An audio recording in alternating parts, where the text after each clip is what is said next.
Bonsoir, merci d'être venus nombreux. On va la faire un peu à la cow-boy, là, voilà, comme ça. Howard Hawks, quand on lui a demandé pourquoi il avait eu l'idée de faire Rio Bravo, il avait dit j'ai regardé ce qui marchait à la télé, ce que les gens se. Voilà, la télévision avait une grande importance dans la vie des Américains, la formation des salles diminuait, les gens restaient devant leur télévision. Et il dit ce qui marche à la télévision, c'est les westerns et les chanteurs. Alors j'ai pris les deux.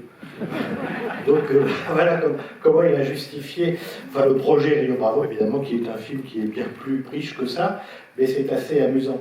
Merci à notre tutelle au CNC, au ministère de la Culture, à nos mécènes, la Fondation Cannes pour le cinéma, Netflix et Chanel, et à l'ami de la Cinémathèque, Warner Bros. Discovery, ou Warner Discovery, je ne sais plus, qui d'ailleurs nous a permis de projeter certains films de cette rétrospective consacrée au western qui commence ce soir 9 avril et qui s'achèvera le 27 avril. Donc vous saurez quoi faire durant le mois d'avril si vous allez voir les 25 ou indispensables du western qu'on a sélectionné pour vous. Quand on a eu l'idée de ces programmations un peu pédagogiques, en tout cas qui étaient déterminées par l'idée qu'il fallait régulièrement rappeler les grands titres de l'histoire du cinéma parce qu'ils ne sont pas forcément connus, parce que les générations changent, parce qu'il faut à chaque fois dire et montrer les grandes œuvres de l'histoire du cinéma.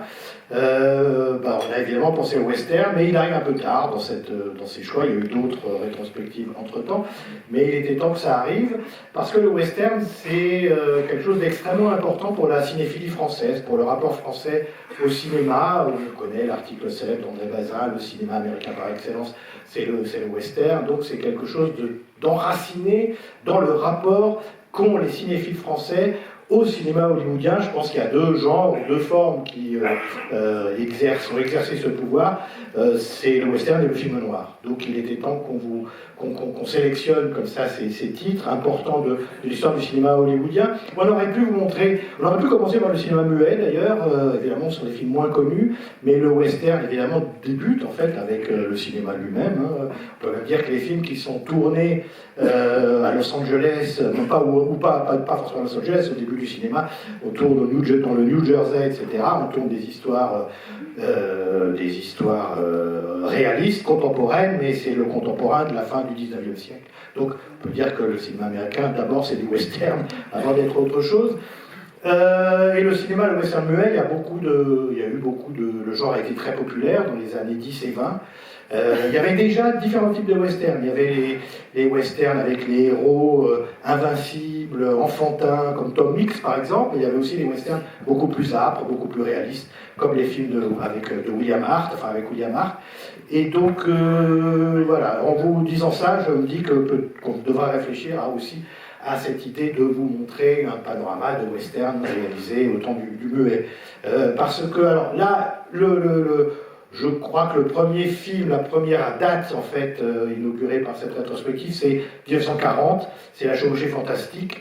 Parce que La Chevauchée Fantastique, c'est un film de John Ford qui va relancer le western. Dans les années 30, en fait, le western est un peu méprisé. C'est un genre qui appartient à un cinéma à petit budget, pour les enfants. Vraiment, on est dans la série B. C'est un genre qui a perdu ses lettres de noblesse et qui va les retrouver avec John Ford.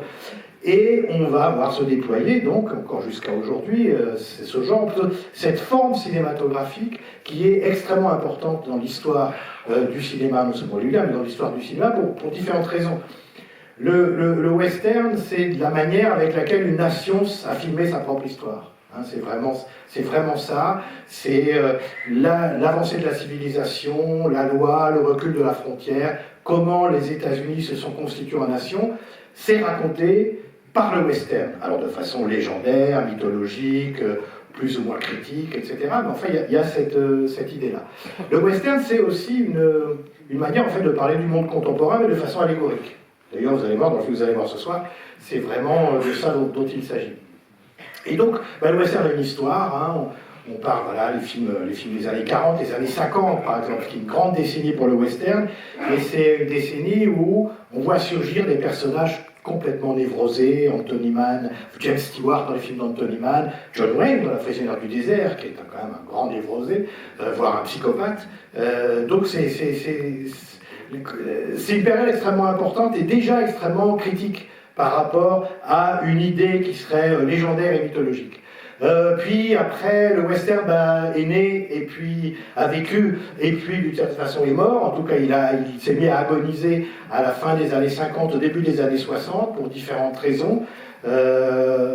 Parce que le public n'y croyait plus, le public est devenu incrédule, parce que plus personne ne voulait avaler, disons, une certaine vision de l'histoire, même si elle était un peu perçue de façon hâtive, naïve et idéologique. En tout cas, le western rentre dans une crise, et donc la fin du western devient le sujet des westerns des années 60 et 70. On peut penser par exemple au film de Saint Peckinpah, La Horde Sauvage, enfin les coups de feu dans la Sierra et La Horde Sauvage qui passe d'ailleurs durant cette rétrospective. Évidemment, il y a des cinéastes qui ont fait quelque chose, encore une fois, de ce genre, mais qui est une forme, en fait.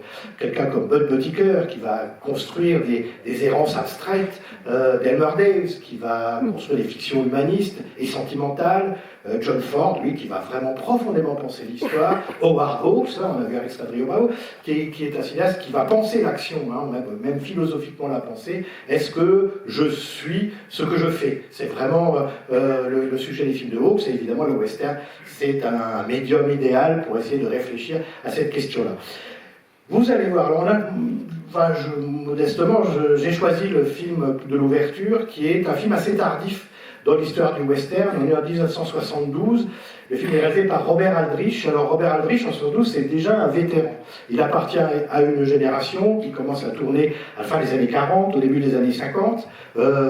C'est un cinéaste formidable, un auteur immédiatement repéré par la cinéphilie française. Il y a eu des textes, notamment les textes de Chabrol dans les cahiers du cinéma, sur celui qu'il appelait le Gros Bob, voilà, qui était Aldrich, donc qui invente un cinéma avec un style heurté, un cinéma qui s'intéresse à des personnages monstrueux, à des situations extrêmes, et qui va aborder toutes sortes de genres. D'ailleurs, il a fait des westerns, mais aussi des films noirs, et puis même des hybrides, comme En quatrième vitesse, qui est à la fois un film noir et un film de science-fiction, des mélodrames horrifiques, comme les Baby Jane. Enfin bref, c'est un cinéaste formidable, qui aborde à la fois toutes sortes de formes cinématographiques, et en même temps qui reste fidèle à lui-même. Fureur Apache, Elzana's Raid, donc c'est un film qu'il réalise en 1972, et c'est une période où sévit, je dis sévit règne, pardon, de ce qu'on appelle le western révisionniste, c'est-à-dire désormais il faut avoir un regard critique sur l'histoire de l'Ouest, et l'Indien ne peut être qu'une victime ou un rebelle. Le film d'Aldrich, en fait, c'est beaucoup plus compliqué que ça. C'est un scénario écrit, Fureur Apache de Elzana's Raid, le titre original, donc le Raid d'Elzana. Elzana, c'est le nom du chef Apache dans le film. C'est un scénario qui a été écrit par Alan Sharp, en fait, qui n'est pas du tout un Américain, mais un Écossais, qui a écrit quelques scénarios, et dont certains, d'ailleurs, ont donné de grands films des années 70. Je pense à La Fugue d'Arthur Penn, par exemple. Et j'en avais un autre en tête, et puis je l'ai oublié, mais c'est pas très grave. Alan Sharp, retenez ce nom, parce que c'est un scénariste formidable. Et d'ailleurs, à tel point que lorsque Burt Lancaster, qui coproduit le film avec Aldrich, parce qu'Aldrich se battait avec les producteurs, il voulait rester indépendant toute sa vie, il a créé sa compagnie de production, et Burt Lancaster, qui retrouve Robert Aldrich après Veracruz, donc un western qui date de 1954, donc on est bien avant. Burt Lancaster dira, c'est le plus beau scénario que j'ai jamais lu, avec celui du prisonnier d'Alcatraz de John Frankenheimer. Donc c'est vous dire à quel point il tenait au film. Miracle, il s'est très bien entendu avec Aldrich, qui lui-même s'est très bien entendu avec le scénariste, puisqu'il va apporter des modifications au scénario. Et vous allez voir, le film est un film assez incroyable, qui va être très mal reçu à l'époque. Relativement mal reçu à l'époque, il y a quand même des gens qui ont vu la beauté du film et sa puissance. C'est en gros un film qui raconte une expédition coloniale, une patrouille qui essaye de réduire à merci un rebelle Apache qui s'est évadé de la réserve et qui, avec quelques-uns de ses hommes, commet des exactions. Et c'est une sorte de film de guerre avec une patrouille de la cavalerie américaine qui part à la recherche de ce gang d'Apaches lâchés dans la nature comme ça. Et évidemment, il a été évoqué lorsque le film est sorti, Et c'était conscient de la part de Sharp et de Aldrich aussi, c'était à l'époque une allégorie sur la guerre du Vietnam. C'est-à-dire on envoie des gens dans un territoire pour mener une guerre à laquelle ils ne comprennent rien.